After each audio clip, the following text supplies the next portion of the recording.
এই পিচ্ছি পাকতামি করবি না। তুই ভালোবাসা কি বুঝিস? এই আমাকে পিচ্ছি পিচ্ছি বলবা না, খবরদার। বাবা এক্ষুনি আমাকে বিয়ে দিতে চায়। যেহেতু ভাইয়া কাউকে কিছু না বলে হুট করে আমেরিকায় বিয়ে করে ফেলেছে, সেহেতু তাদের ধারণা আমিও কাউকে কিছু না বলে চুরি করে বিয়ে করে ফেলবো। তাহলে তো ঠিক আছে, মানে এটা তো ভাবাটা খুবই স্বাভাবিক। চেয়ারের মধ্যে একটা সমস্যা। কি সমস্যা? মানে তোর চেয়ারের মধ্যে না কেমন যেন একটা চোর চোর ভাব। মাই গড, তুমি আসলেই একটা জিনিয়াস। এভাবে প্রশংসা করিস না, আমার তো শরম টরম করে নাকি। মানুষটা তো বিশ্রী ভাবে হাসে। আচ্ছা তোদের মেয়েদের সমস্যাটা কি? এক একজন এক এক কথা বলে। সেদিন বিনা বললো আমার হাসি কিউট, আর তুই বলতেছিস আমার হাসি বিশ্রী। আমি বিশ্বাস করবো কাকে? ভাইয়ের হাসি কিউট, থাপ্পড় দিয়ে দাঁত ফেলে দিব। বেশি পেকে গেছিস তাই না? তুই ওর উপর রাগ হচ্ছিস কেন? ও তো খারাপ কিছু বলে নাই। আমি কেন রাগ হয়েছে সেটা তোমার জানার দরকার নেই। দাও। কি? আরে তুই তুই এটো হাতে আমার খাবারটা তুললি, কারণটা কি? ঢং করবা না, এমন একটা ভাব করছো মনে হয় এটাই প্রথম। ঠিক আছে, বেঁচে দেখ।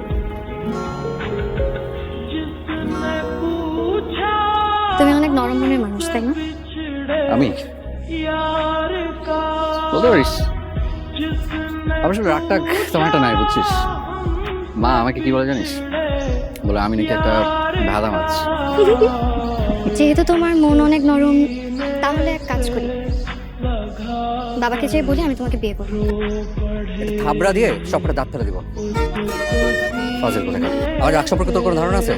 তুই জানিস আমার সঙ্গে মেজাজ খারাপ তখন কত প্রচন্ড মেজাজ খারাপ করতে পারি আমি। আর মন নরম, আমি তো ঠিক করছি আমার বউরে পুরো মায়ের উপর রাখবো। ঠিক আছে মাইরো, আমার কোনো সমস্যা নেই। তুই তার মানে আমার জন্য বাসায় কি বসে থাকে?